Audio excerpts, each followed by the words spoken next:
Nessa videoaula nós corrigiremos a atividade aplicada na última aula, atividade essa que aborda o conceito de produto cartesiano. A primeira questão: dados os conjuntos A de valores 3, 5 e 6 e B de valores 1 e 4, determine a forma tabular dos produtos. No item A nós queremos A cartesiano B. Vamos relembrar que quando nós falamos de produto cartesiano, a gente viu que o produto cartesiano ele possui duas formas, a forma tabular e a forma gráfica. A forma gráfica, como o próprio nome sugere, é você representar um produto cartesiano por meio de gráfico. Já a forma tabular é você escrever o conjunto que vai formar esse produto cartesiano. Esse conjunto de pares ordenados, sendo que cada par ordenado vai ser elemento do produto cartesiano. Então essa primeira questão ela pede apenas a forma tabular, ou seja, ela pede apenas a forma de você escrever os pares ordenados dentro de um conjunto. Vamos lá então. Relembrem, como eu quero A cartesiano B, eu vou pegar cada elemento do conjunto A e montar um par ordenado com cada elemento do conjunto B. Acompanhe aí então. Nós temos que A cartesiano B vai ser, você começa pegando o 3 do conjunto A. Eu pego o 3 com 1, o 3 com 4. Então já peguei o 3 com cada elemento do conjunto B. Em seguida a gente vai para o 5. O 5 com 1, o 5 com 4. Do mesmo jeito. Logo após nós vamos para o 6. O 6 com 1, o 6 com 4. Percebam que o conjunto A tem 3 elementos, o conjunto B tem 2 elementos. 3 vezes 2 dá 6. Isso quer dizer que A cartesiano B tem 6 elementos. Se vocês contarem, realmente nós temos 6 pares ordenados no item A. Então isso quer dizer que nós já completamos todo o produto cartesiano A cartesiano B. O item B eu quero B cartesiano A. É a mesma coisa? É não. B cartesiano A eu vou pegar cada elemento do conjunto B e formar par ordenado com cada elemento do conjunto A. Então vamos lá, conjunto B. Tem o 1 e tem o 4. Então vai ficar B cartesiano A. Você pega o 1 com o 3, acompanhe aí, o 1 com o 5 e o 1 com o 6. Depois, o 4 com o 3, o 4 com o 5 e o 4 com o 6. Novamente, nós já temos aí 6 pares ordenados, que é 3 vezes 2, portanto, estão representados todos os pares ordenados do produto cartesiano B cartesiano A. Então, feito aí o item B. A segunda questão. Considere os conjuntos. O conjunto A ele é um intervalo escrito por compreensão. O conjunto A é o conjunto dos x pertencente aos reais, tal que menos 5 é menor do que ou igual a x, que é menor do que ou igual a menos 2. E o B é o conjunto de elementos menos 1, 2 e 3. Determine a forma gráfica dos produtos cartesianos. Bem, nós falamos isso durante a explicação. Quando nós temos intervalos, em intervalos não é conveniente, intervalos reais que eu estou me referindo, não é conveniente a gente colocar a forma tabular. Porque a forma tabular nada mais é do que você pegar o intervalo cartesiano com outra coisa. Então fica uma coisa até chata, né? Quando eu falo de intervalos, o interessante é a gente utilizar a forma gráfica, que é o que a questão pede. Primeiro vamos lembrar que esse intervalo A, na prática, ele é o intervalo fechado de ambos os lados, do menos 5 até o menos 2. Então o que nós vamos fazer? Como eu quero A cartesiano B, no nosso plano cartesiano, o que vocês conhecem como eixo X vai ser o eixo A, já que o A vem primeiro. E o que vocês conhecem como eixo Y vai ser o eixo B. Então a gente vai colocar os valores do conjunto A no eixo X e os valores do conjunto B no eixo Y. Pessoal, como é que eu vou fazer esse intervalo A cartesiano com os elementos do conjunto B? Da seguinte maneira. Por exemplo, quando eu for pegar o intervalo A cartesiano com menos 1, é só você marcar no eixo B, que é o eixo Y, na altura do menos 1, esse intervalo. Mas como assim? Por exemplo, o intervalo A vai de menos 5 até menos 2. Então você vai marcar aqui o menos 5 ok? E o menos 2. O que acontece? O menos 5 você marca na altura do menos 1. Por que na altura do menos 1? Exatamente porque eu estou fazendo cartesiano com menos 1. Então você tem um intervalo que começa no menos 5, ele é fechado, e vai até o menos 2, que é fechado. Tudo isso na altura do menos 1, que é para fazer cartesiano com menos 1. Pega esses dois pontos, né? Pega esses dois valores e liga formando um intervalo. Então o que é isso? Isso aqui eu peguei o intervalo de menos 5 até menos 2 e distribuí com o menos 1 do conjunto B. Quando eu for fazer isso aí, cartesiano com o 2 do conjunto B, é do mesmo jeito. Só que agora você vai pegar na altura do 2. Como assim na altura do 2? Está aqui o menos 5, ó, o menos 5 do eixo A, na altura do 2. E aqui está o menos 2 também na altura do 2. Liga esses dois valores para montar o intervalo. Está aí então o intervalo cartesiano com o 2. E claro, né, para fazer cartesiano com 3, é só pegar e colocar o mesmo intervalo na altura do 3. Então ficaria, põe o menos 5 na altura do 3, intervalo fechado. Põe também o menos 2 na altura do 3 e liga. Desse modo, então, nós temos, de maneira gráfica, o produto cartesiano A, cartesiano B. Bem, no item B eu quero o contrário. Eu quero B cartesiano A. Então, o que nós vamos fazer? Nós vamos pegar cada elemento do B e distribuir com o intervalo A. É um procedimento parecido, mas é só um pouquinho ao contrário, digamos assim. No nosso plano cartesiano, agora no eixo X vai ficar o eixo do intervalo B, na verdade do conjunto B, porque agora o B virá primeiro, né? E no eixo Y vai ficar então a parte aí referente ao intervalo ao conjunto A. Bem, então como é que você vai fazer cada elemento do conjunto B cartesiano com o intervalo que nós temos no conjunto A? É só a gente lembrar da seguinte maneira. Esse conjunto B ele está no eixo X. Então a gente vai marcar no valor referente do eixo X os elementos que estão no intervalo que vai de menos 5 até menos 2. Como assim? Para eu fazer o menos 1 cartesiano com o intervalo A, eu vou marcar exatamente na coluna, na reta vertical que passa pelo menos 1, eu vou marcar então aqui o intervalo do menos 5 até o menos 2. Se vocês olharem, essa reta vertical que passa pelo menos 1, ela irá passar por onde eu marquei esses pontos. E aí você liga então esses dois extremos, formando então um intervalo fechado de menos 5 até menos 2. Por que está cartesiano com menos 1? Exatamente porque você tem aí ele marcado onde no eixo B, que é o eixo X, nós temos o valor menos 1. Para fazer então o 2 cartesiano com o nosso intervalo é do mesmo jeito. Só que agora a gente vai fazer na linha, na verdade na coluna, né, que passa pelo 2. Então aqui a altura do 2 você marca o menos 5, o intervalo dele. E aqui você marca o menos 2. E você liga, então você vai ter aqui o 2 cartesiano com intervalo. E aí ficou fácil, né? Para o 3 também você vai marcar do mesmo jeito. Só que agora você vai marcar então na coluna que passa pelo 3. Na linha vertical que passa pelo 3. Você marca o menos 5 aqui. E você marca o menos 2 aqui. Ligando então, aí está representado o produto cartesiano B cartesiano A. Então vamos lembrar, sempre que nós tivermos o produto cartesiano envolvendo números e intervalos, você vai ter que fazer a representação gráfica, e a representação gráfica desse produto cartesiano é da forma como a gente elencou aqui.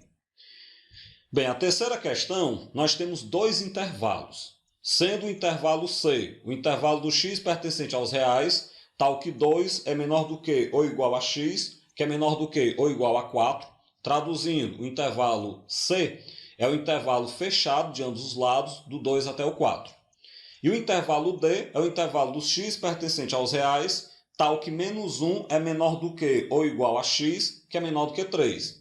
Traduzindo, o intervalo D é o intervalo fechado no menos 1, aberto no 3. Determine então a forma gráfica dos produtos. No item A eu quero C cartesiano D. Lembrem, Toda vez que nós tivermos o produto cartesiano entre dois intervalos não vazios, o resultado desse produto cartesiano vai ser uma região do plano. Essa região do plano ela vai ter o formato de um retângulo, ou de um retângulo ou de um quadrado, né? Depende aí do tamanho dos intervalos. Então, repetindo, toda vez que eu tiver o produto cartesiano entre dois intervalos, o resultado desse produto cartesiano vai ser um pedaço do plano. E essa região do plano ela vai ter o formato de um retângulo. Então vamos lá, C cartesiano D.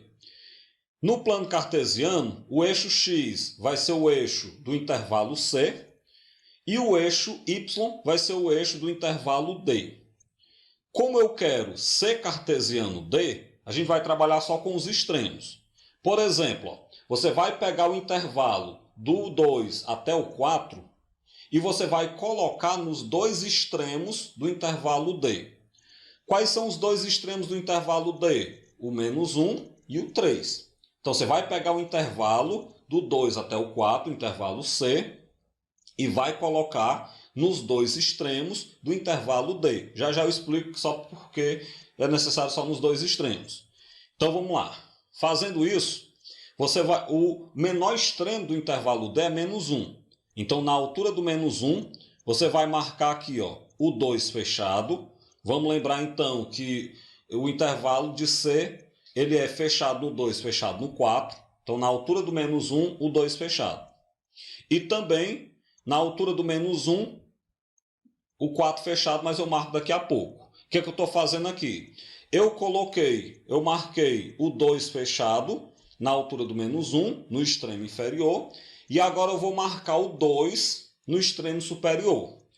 Onde é o extremo superior do intervalo D? É no 3. Só que aí tem um detalhe, o 3 é aberto. E aí quando você for marcar esse intervalo, ele não vai ficar fechado, ele vai ficar aberto. Por que que quando eu tenho no produto cartesiano um intervalo fechado e um aberto, prevalece o aberto? Porque vamos lá, para prevalecer o fechado, você tem que ter aquele mesmo valor nos dois intervalos. Mas se um deles é aberto, não tem como você ter aquele valor nos dois intervalos. Por isso que, produto cartesiano, quando eu tenho o intervalo fechado com o aberto, prevalece o aberto. Então, repetindo, coloquei o extremo 2, isso é o extremo do intervalo C, no menor valor do intervalo D, que é -1, marquei o ponto de baixo, nesse ponto que está preenchido, e depois eu marquei ele no maior valor para o intervalo D, que é 3. E aí, claro, como no 3 é aberto, prevaleceu o aberto. Agora nós vamos para o outro extremo do intervalo C, que é o 4. Eu marco o 4 no menor valor do intervalo D, que é então, liguei logo para a gente já fechar esse intervalo. Só um detalhe antes de a gente continuar. Por que que eu liguei esse intervalo com a reta contínua? Porque se liguem esse intervalo, ele vai pegar o C igual a 2. No C igual a 2, nós temos um intervalo fechado. Por isso que essa reta é contínua. Só o extremo superior desse intervalo que vai ser aberto, por causa do 3, do intervalo D, que é aberto. Vamos continuar então. Agora vamos finalmente para o 4. Eu vou marcar o intervalo, o extremo do 4. Isso no menor valor do D, que é o -1. Então marquei aqui o menor valor do D, que é -1. Então você marca 4 e -1. E agora eu vou marcar no maior valor do D, que é 3. Então está ali 4 e 3. Bem, lembrando, por que ficou o intervalo aberto? Nós sabemos que ele é fechado no 4, mas é aberto no 3. O 4 é fechado no intervalo C, mas o 3 é aberto no intervalo D. Então prevalece sempre o aberto. E aí, ligando esses dois pontinhos, como é que a gente liga? A gente vai ligar com a reta contínua. Por que com a reta contínua? Porque qualquer ponto sobre esse intervalo, qualquer ponto sobre esse extremo, ele vai ter então o valor aí no intervalo C como sendo 4. Como ele tem um valor no intervalo C como sendo 4 e o 4 é fechado, então você tem que colocar uma reta contínua. Beleza, e agora para a gente fechar o retângulo, como é que eu ligo esses dois pontos preenchidos aí de baixo? Esses dois pontos preenchidos aí de baixo vamos lembrar que eles estão na altura do C, na verdade do D, né? Eles estão na altura do D como sendo menos 1. E aí, se vocês olharem, o D é fechado no menos 1. Como o D é fechado no menos 1, você vai fechar aqui embaixo com a reta contínua. E lá em cima, como é que vai ficar? Bem, lá em cima, eles estão na altura do D igual a 3. Vamos lembrar que o intervalo é aberto no 3. Olha o detalhe importante. Como o intervalo é aberto no 3, você vai colocar uns pontilhados aqui, ó, no 3. Beleza, Fagner, acabou? Acabou não. Lembra do que eu falei. Quando eu tenho um produto cartesiano envolvendo dois intervalos, o resultado vai ser uma região do espaço. Essa região do espaço vai ser o interior e algumas bordas, na verdade só as bordas que são fechadas, né, intervalo fechado. Você tem o interior e as bordas fechadas do retângulo. Então, para representar corretamente o produto cartesiano, pinte o interior do retângulo. Desse modo, então, aí nós temos o resultado do produto cartesiano do intervalo C pelo intervalo D. O item B ele vai pedir o contrário. E D cartesiano C? Agora é só a gente trocar os eixos. Você vai ter no eixo X o intervalo D e vai ter no eixo Y o intervalo C. Bem, como é que você faz? Por exemplo, ó, o D agora vem primeiro. Então, o D ele vai do menos 1 até o 3. Ele é fechado no menos 1, aberto no 3. Vamos começar do menos 1. Você coloca o menos 1. Já que o intervalo C vai do 2 até 4, você coloca o menos 1 inicialmente na altura do 2. Então, vamos lá. Menos 1 na altura do 2, aí está. E em seguida, eu coloco o menos 1 na altura do 4. Aqui está também. Lembrando, por que ficou intervalo fechado? Nessas duas bolinhas que eu pintei agora. Exatamente porque quando eu faço o menos 1 com o 2, ambos são fechados. Quando eu faço o menos 1 com o 4, também ambos são fechados. Ligando essas duas bolinhas, esses dois extremos, eu ligo como? Reta contínua ou reta pontilhada? Reta contínua. Por que reta contínua? Porque nós estamos pegando aí o valor do C como sendo menos 1. E nós temos que o intervalo, na verdade o D, né, como sendo menos 1. E nós temos que o intervalo é fechado no menos 1. Por isso que a reta é contínua, como a gente vê. Bem, no intervalo D, peguei o menos 1. Agora vamos para o outro extremo, o 3. O que é que eu faço então? Vamos colocar o 3 na altura dos dois extremos do C. Primeiro eu coloco o 3 na altura do 2, depois na altura do 4. Aí você me pergunta, mas o extremo que vai representar é aberto ou é fechado? Pessoal, o 3 é aberto. Então, se o 3 é aberto, quando eu pegar um aberto com qualquer outro que é fechado, vai prevalecer o aberto. Por isso aqui, ó, intervalo aberto do 3, isso na altura do 1, na verdade na altura do 2, né? Só troquei os valores. E depois intervalo aberto do 3 na altura do 4. Beleza, e aí, ligando essas duas bolinhas abertas, é uma reta contínua ou é uma reta pontilhada? É uma reta pontilhada. Porque se lembrem que nós estamos pegando aqui, no intervalo D, o valor 3. E no intervalo D, o 3 é aberto. Como o 3 é aberto, você tem que deixar pontilhado o valor representado aí por ele. Bem, agora as dúvidas, né? Ligando vamos frisar, vamos aqui pensar, vamos observar essas duas bolinhas embaixo, esses dois extremos na parte de baixo. A que está do lado esquerdo fechada, a que está do lado direito aberto. Como é que eu posso ligar essas duas? É só vocês lembrarem que essas duas estão na altura do 2 e o 2 é fechado. Então, desse modo, ó, você vai ligar ela por uma reta contínua para indicar intervalo fechado. O mesmo você faz com as duas bolinhas de cima, os dois extremos de cima. Elas estão na altura do 4, o 4 é fechado, então ligue ela com a reta contínua também.